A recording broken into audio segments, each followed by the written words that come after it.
Assalamualaikum warahmatullahi wabarakatuh. Balik lagi dengan saya Didi Setiawan di channel Personality Development. Yang baru mampir ini adalah channel untuk pengembangan diri kamu, pengembangan sosial kamu, dan pengembangan keluarga dan karir kamu. Harapannya channel ini bisa membantu banyak pihak, sehingga bantu subscribe agar teman-teman kita di luar sana yang sering kebingungan, terutama dalam meningkatkan karir mereka, segera tercerahkan oleh Tuhan lewat channel ini. Dan kali ini saya akan membahas terkait tentang interview customer service, karena ada banyak banget yang ada di komen saya minta dibuatkan. Baik, jangan lama-lama, langsung saja kita bahas bab pertama. Please check it out. Kita harus tahu dulu teman-teman bahwa customer service itu ada banyak jenisnya. Yang pertama adalah customer service walk-in.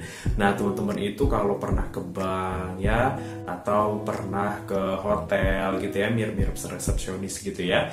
Jadi teman-teman yang harus ketemu langsung dengan pelanggannya atau stakeholdernya, itu namanya customer service walk-in. Yang kedua ada customer service inbound atau call center inbound. Dan teman-teman juga di sini melayani pelanggannya, nggak langsung bertatap muka dengan customer seperti video ini. Teman-teman cukup menangani customer itu dengan telepon aja gitu ya. Nah itu adalah inbound atau call center customer service. Ada juga customer service itu yang melalui email. Jadi teman-teman membalas permohonan customer itu lewat email. Dan ada juga selanjutnya tipe customer service dengan jenisnya adalah live chat. Kalau teman-teman pernah tuh ke aplikasi-aplikasi, contoh aplikasi apapun itu ya, nanti juga customer service yang dalam bentuk sosial media. Dan teman-teman contoh komen di salah satu sosial media, salah satu perusahaan, dan nanti di situ akan dibalas oleh customer service mereka. Baik, langsung kita ke segmen selanjutnya yang yaitu 10 daftar pertanyaan dan jawaban interview customer service. Without further ado, langsung aja ya. Pertanyaan pertama adalah, silahkan perkenalkan diri Anda. Konsepnya sama teman-teman, jawabnya ini interview CS dianalogiin kalau kamu tuh lagi jualan produk, kamu tuh sebagai penjualnya, kamu tuh marketingnya, kamu tuh salesnya, tapi sekaligus kamu juga tuh produknya. Dan HRD kita ini adalah customer atau pembelinya, pembeli produk kamu ini. Dan jadi pastiin kamu pakai bahasa yang ngejual banget ya. Ini format jawabannya itu ngejelasin identitas kamu, cukup pendek aja, jelasin pengalaman, terutama di bidang pelayanan, bisa dengan ngebantu orang tua kalau kamu nggak punya pengalaman di organisasi, atau kamu juga bisa ceritakan pengalaman kerja kamu atau organisasi kamu saat SMA, OSIS, atau lain sebagainya, atau saat kuliah. Terus terakhir adalah kalimat tegas, dan contoh yang saya berikan kali ini adalah yang kamu aktif ikut organisasi. Untuk yang tidak aktif, yang tidak sama sekali punya pengalaman atau tidak punya pengalaman organisasi, maka kamu bisa contoh lihat jawabannya di link video di atas ini ya. Oke, without further ado langsung aja. Jawabannya adalah, baik Pak Didi, terima kasih untuk kesempatan yang diberikan. Perkenalkan, nama saya Bayu Handika. Saya fresh graduate jurusan Psikologi IAIN Lampung. Saat ini usia 22 tahun dan berdomisili di Jakarta Barat. Beruntung sekali Pak Didi, selama saya sekolah dan juga kuliah, saya sangat aktif sekali dalam meningkatkan keahlian yang saya miliki, terutama dalam bidang keahlian pelayanan, keahlian komunikasi, dan keahlian penyelesaian masalah. Saya aktif di OSIS saat SMA dan BEM, Badan Eksekutif Mahasiswa, kurang lebih 1-2 tahun. Di sana saya menjabat sebagai anggota, di mana saya terlatih dan terbiasa dalam melayani pelanggan. Dalam hal ini pelanggan saya adalah siswa-siswi, guru, mahasiswa, dosen, dan seluruh masyarakat sekolah atau kampus dalam menyalurkan aspirasi mereka. Ada hal menarik Pak, di mana saya sering sekali mengikuti kegiatan nirlaba kampus atau non-profit tanpa dibayar di sana. Seperti penggalangan dana atas bencana di Indonesia, banjir, longsor, bahkan saya pernah tidur di kamp pengungsian berhari-hari sebagai bentuk kepedulian saya terhadap kondisi yang ada. Ini bukti bahwa jiwa pelayanan saya tumbuh dengan baik saat sekolah, saat kuliah, dan saya meyakini adalah pola asuh orang tua saya dulu, di mana saat membantu orang lain, entah ada rasa kepuasan tersendiri bagi saya. Saya yakin kelebihan saya ini akan sangat bermanfaat sekali untuk posisi customer service ke depannya di perusahaan Bapak. Hal menarik lain adalah keahlian komunikasi saya, yaitu keahlian ini terasah sangat baik ketika di OSIS ataupun di BEM. Dalam hal ini saya sebagai komunikator kebijakan dan edukasi segala bentuk peraturan kampus dan sekolah. Saya biasanya itu mengkomunikasikan bisa dengan lisan, dengan mendatangi ke kelas-kelas ataupun tulisan, sehingga keahlian kecepatan mengetik saya pun cukup baik, yaitu 50 kata per menit. Hal ini sejalan dengan pekerjaan customer service yang membutuhkan kemampuan komunikasi yang baik untuk menginformasikan segala bentuk produk dan juga kebijakan perusahaan kepada pelanggan. Dan terakhir, keahlian dalam menyelesaikan konflik dengan jiwa empati yang tinggi. Selama 2 tahun menjadi anggota OSIS dan BEM, saya menjadikan diri ini sebagai mediator atau penghubung kedua belah pihak antara mahasiswa, siswa dengan dosen dengan gurunya. Jika ada protes atau amarah dari mahasiswa atau sebaliknya, saya meyakini bahwa mereka bukanlah marah kepada saya, namun kepada kampus atau sekolah. Sehingga hal pertama yang saya lakukan adalah no baper atau tidak baper, bawa perasaan. Karena dengan tidak baper maka kita bisa berpikir dengan tenang. Kedua, saya akan dengarkan keluhannya, karena biasanya ini orang yang marah hanya butuh didengarkan. Selanjutnya barulah setelah mereka mereda marahnya, saya masuk dengan memberikan edukasi dan memberikan pengarahan yang ada. Jika masalah tersebut tidak bisa saya selesaikan karena memang terbentur dengan regulasi, karena membutuhkan persetujuan atasan, maka biasanya saya akan eskalasi atau memberikan follow up kepada ketua saya, ketua OSIS atau ketua BEM, di mediasi kepada manajemen kampus. Nah, saya sangat yakin kemampuan dan keahlian ini pun sangat dibutuhkan customer service dalam menghandle customer complaint. Selain itu, selama saya kuliah dan sekolah pun saya aktif mengikuti beberapa seminar pendidikan untuk meningkatkan MS Office seperti VLOOKUP, kemampuan public speaking, dan kemampuan bahasa Inggris. Bahkan beruntungnya Pak, saya mendapat prestasi mahasiswa dengan IPK 3,88 kumulat. Alhamdulillah. Demikian Pak Deddy perkenalan ini dengan kecocokan keahlian dan pengalaman saya berharap sekali menjadi pertimbangan besar untuk diterima di posisi customer service di perusahaan Bapak. Terima kasih. Nah, itu pertanyaan pertama. Langsung pertanyaan kedua, silahkan sebutkan kelebihan dan kelemahan Anda. Pastiin kamu tuh ngejawabnya kelebihan yang ngedukung posisi customer service ya. Dan kalau bisa berikan bukti agar HRD itu yakin banget kamu tuh kandidat terbaik. Karena HRD kan baru ketemu tuh baru kali ini sama kamu. Nah, begitu juga kelemahannya, hindari yang merugikan perusahaan atau yang justru menjadi penghambat kerjaan kamu nantinya. Karena kamu tuh daftarkan customer service, jadi jangan bilang kalau kamu kelemahannya tuh pemalu, pendiam, pasti akan disekak HRD. Kalau pendiam gimana ngelayan customernya kan gitu. Bener ya teman-teman? Bener ya?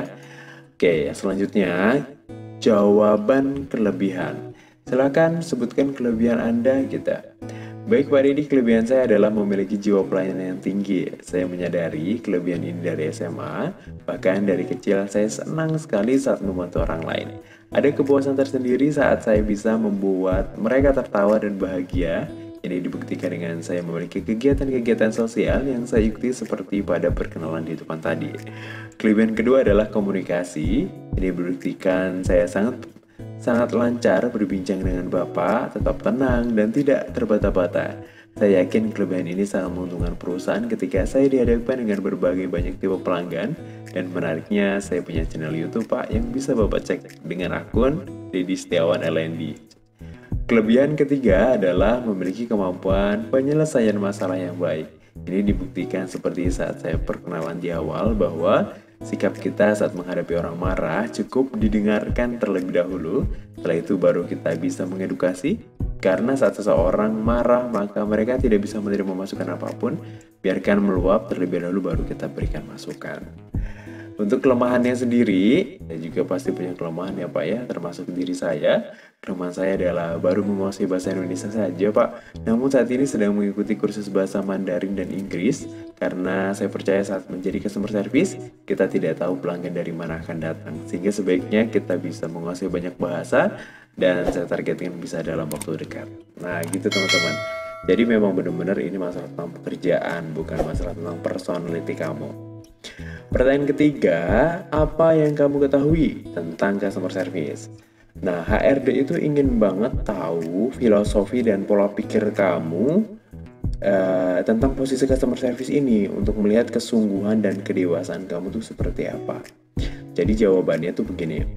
Bagi saya customer service adalah sebuah tindakan pelayanan kepada pelanggan untuk mengedukasi, membantu, membimbing, dan menyelesaikan masalah yang pelanggan hadapi dengan pelayanan sebaik mungkin demi kepuasan pelanggan yang nantinya berdampak pada loyalitas pelanggan kepada perusahaan sehingga laba perusahaan akan terus meningkat. Dan selanjutnya, pertanyaan keempat adalah ini. Coba ceritakan, adakah pengalaman bagaimana cara menghadapi pelanggan yang marah-marah? Nah, kamu jawabannya begini. Jika pelanggan tidak senang dan marah-marah, maka hal yang pertama saya miliki adalah mindset dan meyakini bahwa mereka bukanlah marah kepada saya, namun kepada perusahaan. Sehingga hal pertama yang saya lakukan adalah tidak baper. Dengan tidak baper, kita tidak akan tersulut emosi juga, sehingga tetap tenang dan mendengarkan dengan baik apa yang dikeluhkan pelanggan. Kedua, saya dengarkan keluhannya hingga mereka selesai sendiri, karena biasanya orang marah hanya butuh didengarkan. Selanjutnya barulah kita edukasi dan kasih pengarahan yang ada. Jika masalah tersebut tidak bisa saya handle, harus membutuhkan persetujuan atasan, maka biasanya saya akan eskalasi atau follow up ke atasan saya untuk dimediasi kepada manajemen, karena tidak semua wewenang ada di saya. Nah selanjutnya pertanyaan kelima, seandainya nih kamu nggak tahu cara melayani pelanggan karena bahasa mereka tidak kamu pahami, contoh bahasa Jepang, apa yang kamu lakukan? Pastiin kamu berupaya dulu ya, jawabnya kamu tuh usaha dulu, baru meminta bantuan tim sebagai bentuk kerja sama tim, lantas jadikan pelajaran untuk bahan pengembangan diri kamu ke depannya. Jadi jawabannya begini. Inilah bentuk dari kerja sama tim Pak, satu tubuh satu rasa. Jika saya memang benar-benar tidak memahami, namun biasanya saya tidak mudah menyerah begitu saja. Biasanya saya menggunakan Google Translate, jadi pelanggan akan mengucapkan kalimatnya di HP, dan saya akan coba melihat terjemahannya seperti apa di Google Translate. Jika masih nyambung, akan saya coba teruskan. Namun jika benar-benar tidak bisa, saya akan meminta bantuan rekan saya untuk membantu menerjemahkan maksudnya. Namun jika kami tidak bisa, kedua-duanya tim kami tidak bisa juga menerjemahkan bahasa Jepang, saya akan coba meminta pelanggan tersebut mengirimkan email untuk lebih jelas agar masalah pelanggan terselesaikan. Dari sini menjadi kesempatan saya juga berkembang untuk belajar bahasa Jepang ke depannya. Jadi gitu teman-teman. Nah, pertanyaan nomor 6, kamu paling gak bisa kerja sama orang tipe seperti apa? Nah, pasti itu akan biasanya akan sering ditanyakan. Kamu jangan sampai ngejelek-jelekin tipe kepribadian tertentu ya, karena ini tujuannya tuh untuk melihat kamu bisa nggak kerjasama dengan semua tipe manusia. Nah, jadi jawabannya seperti apa? Yang seperti ini. Saya memahami Pak Didi karakter manusia semua berbeda, karena memang backgroundnya berbeda. Seperti Indonesia ini banyak suku dan budaya. Saya tidak pernah mempermasalahkan dengan siapapun dan karakter manapun.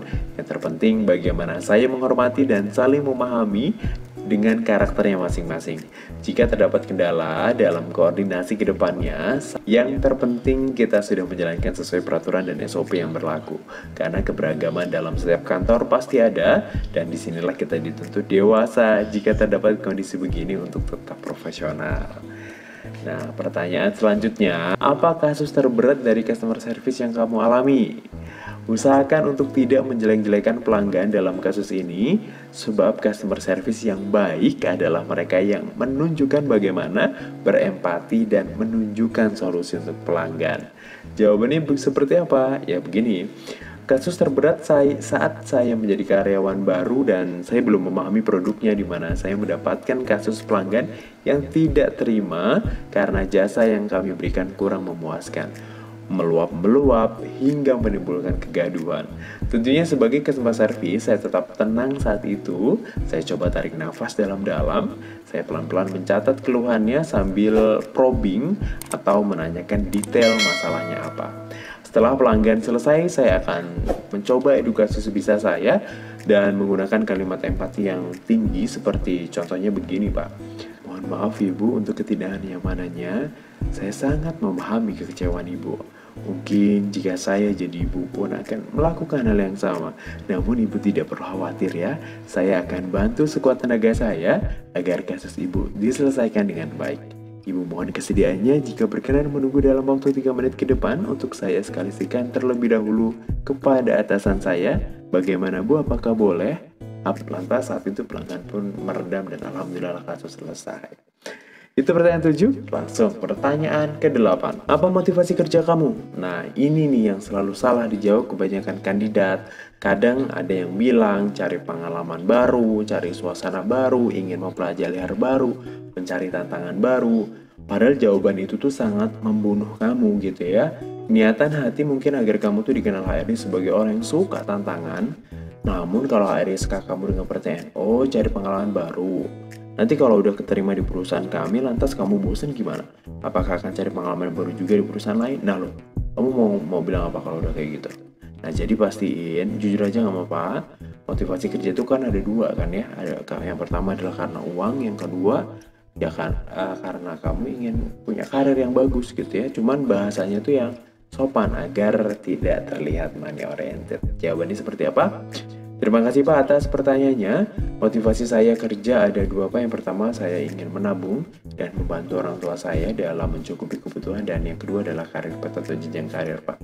Saya berharap kedepannya saya bisa menjadi manajer di perusahaan Bapak dalam 5 tahun ke depan. Nah sebenarnya itu kamu lagi ngomongin duit, cuman bahasanya aja halus ya, jadi nggak terkesan matre. Paham ya sampai sini? Oke teman-teman, lanjut pertanyaan 9. Kenapa kami harus menerima Anda? Waduh, ini pertanyaan juga berat. Pastiin pertanyaan ini dijawab dengan kecocokan kamu dengan posisi yang kamu lamar. Dan udahnya ngomong tuh kamu satu chemistry dengan perusahaan dan posisi yang kamu lamar. Jadi yang pertama cocokkan kelebihan diri kamu. Yang kedua adalah cocokkan kamu dengan visi misi perusahaan. Dan terakhir adalah usahakan kamu pernah merasakan produk perusahaannya. Jadi jawabannya seperti apa? Baik Pak, terima kasih pertanyaannya. Kenapa perusahaan harus memilih saya? Yang pertama adalah tentunya kecocokan keahlian dan kebutuhan yang perusahaan cari. Posisi customer service adalah posisi yang mewakili jiwa atau diri saya yang bergerak dalam bidang pelayanan. Dan dari kecil saya sudah terbiasa dan terlatih untuk memberikan pelayanan terbaik bagi pelanggan saat membantu orang tua saya sebagai penjual gorengan. Atau saat kuliah saya pun aktif juga di BEM Badan Eksekutif Mahasiswa. Berbekal pengalaman organisasi ini, keahlian pelayanan prima ini dengan komunikasi yang baik, mudah beradaptasi, bahkan saya aktif dalam berbagai kegiatan sosial. Terutama akhir-akhir ini sering sekali menyuarakan di kitabpisau.com demi mencari donasi kebanjiran di berbagai belahan negeri Indonesia. Selain itu, kelebihan dalam hal pengadministrasian file dengan keahlian MS Office, tingkat mahir saya yakin menjadi keuntungan tersendiri bagi perusahaan ke depannya. Dan yang kedua, kenapa perusahaan menerima saya adalah kecocokan visi dan budaya perusahaan. Yang saya baca di profil perusahaan Bapak di website yang memiliki visi menjadi perusahaan terdepan dalam bidang jasa dan pelayanan, saya meyakini ketika bergabung dan bisa berkontribusi di perusahaan yang satu chemistry atau satu tujuan, maka kekuatan akan bertambah besar seperti efek bola salju. Saya yakin saat karyawannya memiliki tujuan yang sejalan dengan perusahaan, maka perusahaan tersebut akan mampu meraih tujuan yang diinginkan dengan cepat. Dan terakhir, kenapa perusahaan menerima saya adalah karena saya memahami fitur-fitur produk Bapak seperti fitur jasa antar barang, jasa ojek online, jasa massage, dan jasa lainnya. Dan tentunya ini memudahkan HRD nantinya, tidak perlu training saya dengan lama karena sudah memahami produk-produk yang dijual perusahaan Bapak. Lebih efisien waktu. Dan pertanyaan terakhir adalah, baik Mas Bayu, terima kasih. Interview ini akan kita cukupkan. Sebelum saya tutup, apakah ada pertanyaan? Jangan bilang langsung cukup Pak, jangan ya. Jangan. Gunain kesempatan itu menggali informasi lebih dalam tentang perusahaan dan calon kamu bekerja lewat HRD-nya. Di sini juga tuh kamu ada beberapa HRD ingin sekali melihat antusias kamu di posisi yang kamu lamar dan di dalam perusahaan tersebut. Nah, jika memang tidak ada pertanyaan, setidaknya kamu tuh harus tahu proses alur rekrutmennya di sana gimana. Apakah setelah interview itu ada interview lagi atau psikotes atau pengumuman? Dinyatakan dan ditanyakan saja agar kamu bisa tuh follow up kelanjutannya. Jadi jawabannya, terima kasih Pak atas kesempatannya. boleh izin nanya ya Pak ya, jika saya diterima, tahapan apa ya Pak yang akan saya lakukan selanjutnya setelah interview ini? Nah, ini gunanya untuk memfollow up setelah kamu interview kerja. Itu dari sesi pertanyaan dan jawaban interview customer service. Dan kali ini tuh saya sebenarnya mau ngasih rekomendasi kamu buat para frontliner atau siapapun boleh yang saat ini sedang interview, pakailah ini teman-teman. Saya mau rekomendasiin ini, namanya Scarlett Brightening Facial Wash. Kamu bisa lihat ada apa ya, dulu tuh parah banget muka saya ini, parah luar biasa ini cok, nih aslinya dulu nih, jerawatnya banyak banget. Saya rekomendasiin insya Allah ini cocok buat kamu. Yang pertama ini facial washnya. Facial wash ini kandungannya adalah vitamin E, zat aktif yang mampu menyerahkan kulit wajah. Ada glutathione, kandungan antioksidannya juga ngebuat kulit kamu itu lebih kuat, lebih sehat, terlihat glowing. Mudah-mudahan cocok gitu ya. Selanjutnya juga ada aloe vera, membantu mengatasi kulit sensitif seperti peradangan dan kemerahan pada wajah. Selanjutnya juga ada rose petal, itu tuh kayak kelopak bunga mawar gitu loh. Dan nih kayak ada kelopaknya di facial washnya gitu, meningkatkan kelembapan dan kadar oksidan, mencegah kulit kering dan wajah berminyak. Selanjutnya ini ada produk juga namanya Acne Serum. Acne Serum ini juga manfaatnya luar biasa, apalagi ya kamu pakai deh ini seminggu 2 minggu udah insya Allah udah kelihatan hasilnya. Kandungannya apa saja sih si kecil mungil ini tapi ajaib? Yang pertama adalah tea tree leaf water, itu bagus banget buat ngobatin jerawat karena sifat antiinflamasi dan antimikroba yang dimiliki sama si tea tree water ini ya. Sama selanjutnya tuh ada salicylic acid yang membersihkan pori-pori kotor penyebab jerawat. Nah dulu tuh saya tuh pori-porinya tuh parah banget gitu ya. Ini sih ada sih tinggal bekas-bekasnya doang, tapi ini bekas cacar dulu. Jadi kayak dulu tuh gede-gede gitu pori-porinya. Tapi mudah-mudahan kamu cocok nih pakai ini. Saya rekomendasiin aktif serumnya. Terus selanjutnya itu tuh untuk Jeju Central Asiatis, itu dapat meningkatkan kadar sebum atau minyak alami kulit sehingga kelembaban dan elastisitas kulit itu dapat terjaga. Selanjutnya adalah vitamin C. Selanjutnya adalah licorice extract sebagai pelindung alami kulit dari efek buruk sinar UV berkat kandungan antioksidan. Setelah kamu udah pakai cuci mukanya, kamu pakai serumnya 2-3 tetes, makanya sebelum tidur atau sebelum kamu pergi pagi dan malam. Lanjutnya saya ngasih yang day and night cream. Kandungan yang pertama adalah CM Acne 2, itu sebagai antibakterial yang dapat melawan bakterial penyebab jerawat. Ya namanya orang jerawatan pasti kudu dilawan penyebabnya ya. Salicylic acidnya juga ada, mengurangi kemerahan. Yang ada Purway, mengecilkan pori-pori dan memperbaiki struktur kulit yang rusak. Kalau namanya orang jerawat bopeng-bopengan, pori-porinya juga besar, dan dikecilin sama Purway. Ada juga Squalane, itu mengatur kadar minyak di wajah yang berlebih gitu ya, sehingga tuh menjaga kelembapan kulit, nggak kering juga nggak terlalu oily ya. Ada juga triceramide, itu tuh ngejaga kelembapan kulit yang mampu mencegah penuaan dini. Ada juga vitamin C, ada juga hexapeptide 8, itu membantu mengurangi kerutan yang membuat tampak awet muda.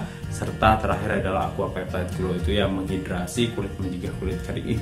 Bagus banget kandungannya, ini recommended banget buat kamu. Silakan dicobain, beli di Instagramnya Scarlett ini Instagramnya, kamu boleh langsung follow, kamu boleh langsung order di sana, sangat-sangat bagus. Thank you banget buat kamu yang sudah menyimak video ini sampai selesai. Saya berdoa mudah-mudahan interview customer service-nya lancar. Wassalamualaikum warahmatullahi wabarakatuh.